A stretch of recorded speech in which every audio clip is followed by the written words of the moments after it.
رانا کاشف صاحب، منیب صاحب نے ایک اشارہ کروایا تھا، ٹیکس کا جو پیسہ ہے ان کو اعتماد نہیں ہے ٹیکس پیئر کا. کیا ٹیکس کے پیسے کا آڈٹ ہونا چاہیے؟ لوگوں کو اویئرنیس ہونی چاہیے میرا پیسہ کہاں پہ لگ رہا ہے، کہاں پہ جا رہا ہے. اگر ایس ایم ایس کے ذریعے ہم اب موبائل پہ کمپنی بتا سکتی ہے آپ کا بیلنس 10 روپے سے کم رہ گیا، آپ کال نہیں کر سکتے، اپنا چارج کروائیں، تو ٹیکس کے پیسے کا بھی احتساب ہم کر سکتے ہیں. ابھی تو یہاں پہ صرف ٹیکس کلیکشن کا سیاپا پڑا ہوا ہے. جی جی.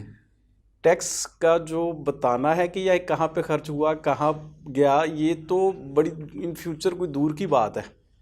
ابھی تو ہم پہلے ٹیکس کلیکشن اپنی سیدھی کر لی. آپ کا پورے ملک میں ٹوٹل ٹیکس پیئر جو ہے 30 لاکھ کے قریب ہے. جی جی. آپ یو کے کو اگر اس کے ساتھ کمپیئر کریں گے تو یو کے میں انڈیا کی تعداد ہمارے آبادی کے لحاظ سے زیادہ تعداد ہے. وہاں پہ ان کے پاس ٹیکس آفیشلس کے پاس پارز بھی ہیں وہ، لیکن پراپر جو ہے وہ انفارمیشن کی بیس پہ کام کرتے ہیں. ہم نے اب شروع کیا ہے، ٹھیک ہے. تو وہ جو ہے نا بتانے والا کہ ہم یہ بتائیں کہ یہ ہماری گورنمنٹ جو ہے وہ بتائے کہ وہ پیسہ کہاں پہ خرچ ہوا. بیسیکلی اب انفارمیشن ساری جو ہے وہ گیدر ہو رہی ہے. آپ کا جو شناختی کارڈ نمبر ہے اس کے اگینسٹ ہر ڈیٹا اویلیبل ہے.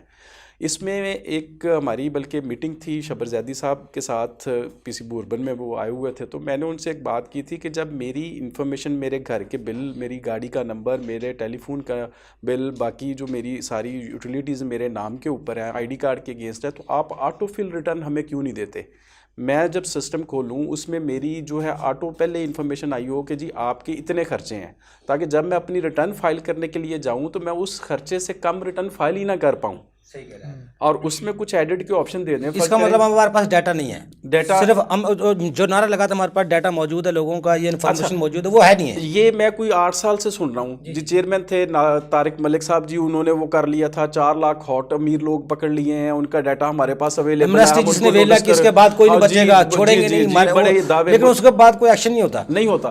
اصل میں پرابلم جو ہے وہ ایف بی آر کا آفیشیل جو ہے وہ ٹرینڈ ہی نہیں ہے. اچھا، آپ کو میں ایک مزے کی بات بتاؤں. ٹائم کم ہے. جی بالکل. یہ 3 سال میں پہلے تو ہمارے پروگرام لوگ کہتے ہیں سیاسی تسلط ہے ڈپارٹمنٹ میں، سیاسی وابستگیاں، اس وجہ سے ان 2-3 سال میں سیاسی وابستگی جو مجھے نظر آتی ہے وہ ختم ہو گیا، سیاسی تسلط. اس کے باوجود بھی کوئی معاملات ہیں. نہیں، میں سمجھتا ہوں پہلے بھی سیاسی تسلط نہیں تھا.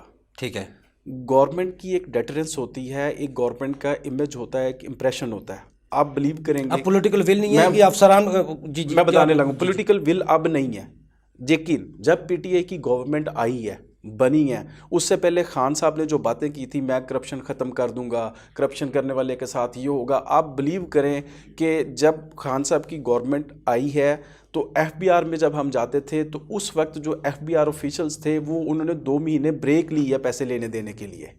وجہ کہ خان صاحب کا ایک پورا ایک نیریٹو تھا جو انہوں نے بلڈ کیا ہوا تھا. اور جب ان کو 2 مہینے بعد اندازہ ہو گیا نا کہ کچھ نہیں ہونے والا، پہلے ان کو یہ ڈر تھا کہ پتہ نہیں کیا ہو جانا ہے، کوئی جن ہوں گے جو ہماری انفارمیشن گورنمنٹ تک لے جائیں گے. جب ان کو پتہ چل گیا نا کہ اب کچھ نہیں ہونا، پھر ٹیکس کو ریٹ بڑھ گئے. جی ریٹ بھی بڑھ گئے، اور اس کا کہہ لیں کہ وہ پہلے سے زیادہ جو ہے وہ فلورش کر. یاسر صاحب، منیب صاحب آپ کو بہت شکریہ، سر صاحب آپ کو بہت شکریہ، رانا کاشف صاحب آپ کو بہت شکریہ. ناظرین، ہمارے ایکسپرٹ کی آپ نے گفتگو سنی. انکم ٹیکس آرڈیننس 2001 کے تحت عوام حکومت کی پارٹنر ہے، اور پارٹنر کو بتانا چاہیے اس کا پیسہ کہاں لگ رہا ہے.